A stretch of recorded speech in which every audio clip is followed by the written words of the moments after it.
Fala galera, bem-vindos a mais um Cultcast. Eu sou o Gigim do portal imperiumfortuna.com e atosnegros.com.br.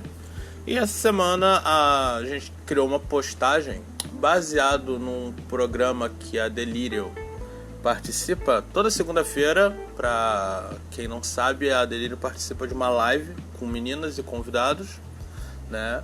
E essa semana eles estavam falando da ayahuasca. E, bom, o tema que foi levantado não é nem exatamente sobre a ayahuasca em si, mas sobre uma pergunta que é um pouquinho relacionada ao assunto, que é sobre a utilização de alucinógenos para determinados rituais. Bom, o que acontece? Primeira coisa que obrigatoriamente tem que deixar bem claro aqui é que qualquer tipo de substância ilícita que vocês possam utilizar, tanto a Imperium Fortuna quanto a Atos Negros, é totalmente contra. Vocês sabem, né, que por mais que eu utilizasse ou tivesse literaturas que dissessem que o uso é bom, eu tenho que claramente, publicamente deixar claro que somos contra isso. Então, somos contra drogas. Então, somos caretas. Mas beleza, vamos falar dos ilícitos em si. Bom, primeira coisa, um dos principais problemas de qualquer tipo de produto ilícito que você utiliza na sua vida, seja para ritual ou não, é a qualidade, né, desse produto. Quando você compra qualquer coisa ilegal, você não pode trocar porque veio com defeito. Então, quando você compra um produto pirata, por exemplo, vamos usar um exemplo bem inocente, que é quando você era adolescente e ia comprar um jogo de PlayStation pirata na barraquinha do tiozinho na frente da escola. Se aquele CD não funcionasse, você não podia pedir o teu dinheiro de volta. O máximo que ele fazia era trocar por outro igual ou trocar por algum outro jogo diferente de mesmo valor. Então você não tinha seu dinheiro de volta, você não tinha garantia de volta e você não tinha garantia de que o cara ia estar lá no dia seguinte, porque era uma barraquinha, ou seja, era um comércio ilegal de produtos ilegais. Então, se você está, por exemplo, utilizando algo que você vai fumar, algo que você vai cheirar, algo que você vai ingerir, e aquilo por acaso venha a te dar algum problema de saúde, você não vai poder reclamar com ninguém, certo? Você vai se tornar vítima de si mesmo. Você não vai poder culpar um traficante porque a maconha ou o pó ou qualquer coisa que você usou era de baixa qualidade. E com certeza é de baixa qualidade. Obviamente, sabemos que tem aquele lance de droga de pobre e droga de rico. Para quem não mora em cidade grande, talvez não esteja muito acostumado com isso, mas existe sim, né, um patamar de qualidade para venda de ilícitos, principalmente aqui no Rio de Janeiro, onde as pessoas sabem onde comprar droga de qualidade. Sim, estamos nesse aspecto já na cidade grande, principalmente no Rio de Janeiro e São Paulo. Então, se você vai utilizar qualquer porcaria dessas durante o seu ritual, já tenha certeza de que você está se colocando em risco. Você pode sim ter uma overdose porque utilizou uma coisa que não era aquela coisa.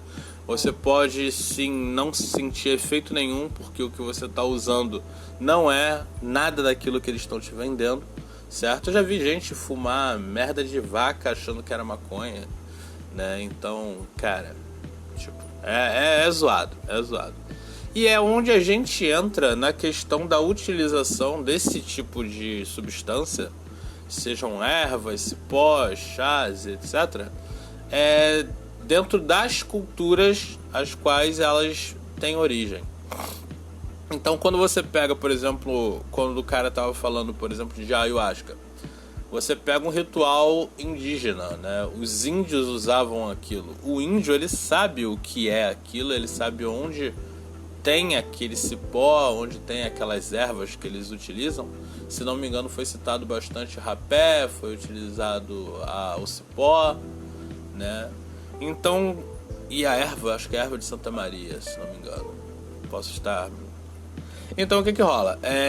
Quando eles vão utilizar isso num ritual, né, tradicional, indígena e etc., obviamente que os caras entendem aquilo. Você vai usar uma ganja e tal num ritual Rastafari, obviamente que um sacerdote Rastafari conhece tudo de maconha, de cannabis e etc.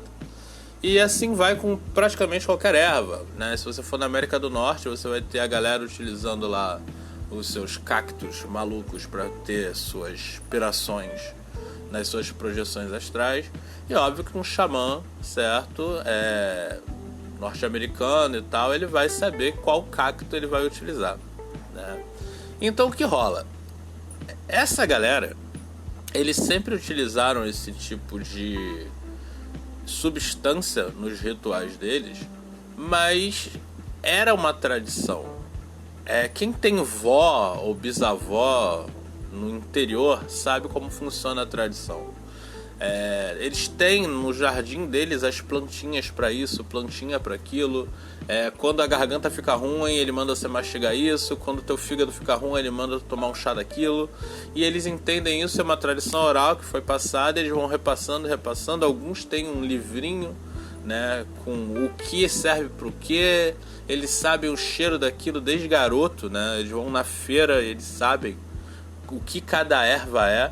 Então é diferente de um jovem místico que sobe uma favela, né, e compra algum ilícito qualquer para fazer um ritual, porque assim ele vai conseguir atingir um nível, né, alterado de consciência. Então só nesse aspecto vocês já entendem que não funciona, né? Uma coisa é você plantar e usar no seu ritual, ou ter acesso a alguém que planta aquilo puro e etc. E outra coisa é você ir numa favela comprar para fazer o teu ritual, né? Não tem nada a ver uma coisa com a outra. E outra coisa é a questão do alucinógeno em si.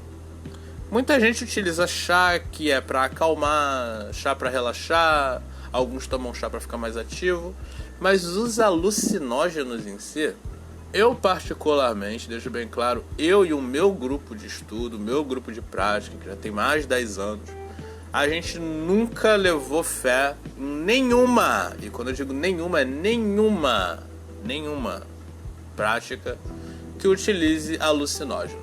Inclusive eu percebi isso na prática da live da segunda-feira. O cara, ele utiliza um alucinógeno, ele vai pirar exatamente como alguém que realmente tem problemas, né, mentais, vamos botar assim, né? Alguma deficiência mental, tipo esquizofrenia e etc. A diferença é que ele vai saber que ele estava tendo uma piração em algum momento, ao contrário de alguém que tem um problema fisiológico.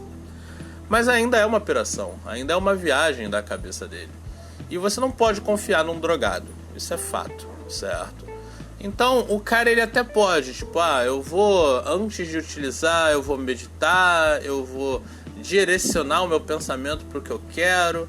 E aí tu vai ver índio, sim, tu vai ver índio, tu vai ver Iemanjá, tu vai ver faraó, tu vai ver o que a tua cabeça tiver condicionada a ver, porque foi o que tu direcionou o teu pensamento antes de tomar o alucinógeno. Assim como uma galera numa rave fica vendo estrelinha, fica vendo bola flutuando e etc, porque eles direcionaram onde eles estão, aquele som, aquelas luzes, e ficam jogando bolinha um pro outro, essas coisas. Na alucinação deles, eles vão alucinar com aquilo e vão achar que é uma puta viagem legal. Porém, ao contrário do jovem místico, eles sabem que eles estão fazendo aquilo só para se divertir. O jovem místico não, depois ele vem interpretar a piração dele como se fosse algo mágico.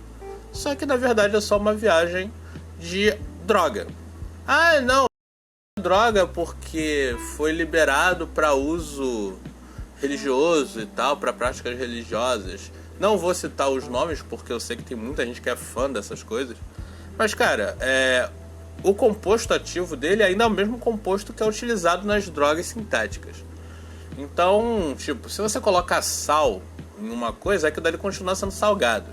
Mesmo estando na Coca-Cola misturado com um monte de açúcar, mesmo estando na sua comida muito salgado.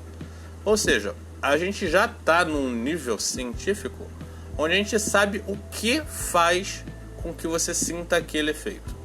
Então pode estar num comprimido, ou pode estar num chá, ou pode estar num pó, ou pode estar numa comida. Aquele composto ativo vai fazer com que você tenha alucinação. E a alucinação não é algo que você vai confiar.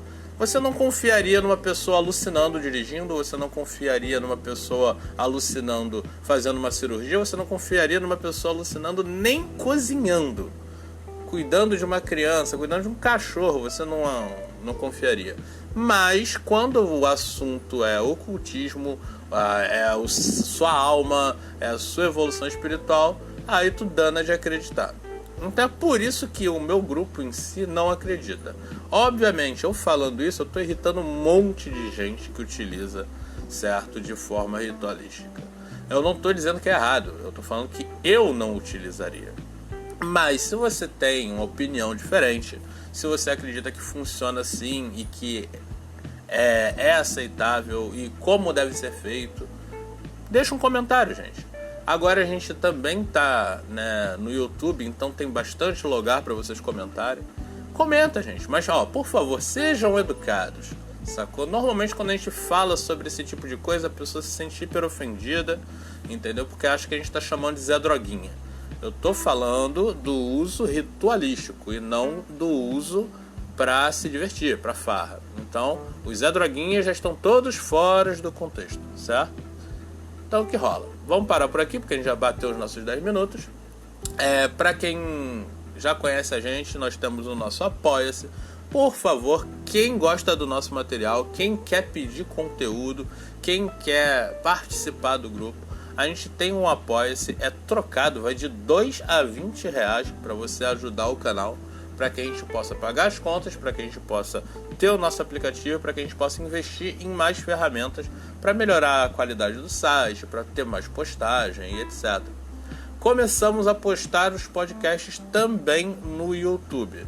Tá no Portal Atos, o link vai estar aqui, certo, no site. Temos o Portal Atos Negros, temos o Instagram, temos um monte de lugar, temos comunidade no Facebook, então já sabem. Procurem, curtam, compartilhem. Quem não puder entrar no como apoiador, por favor, compartilhem. Dá like, porque isso ajuda muito o nosso canal. Então, valeu galera, por hoje é só. Fortuna.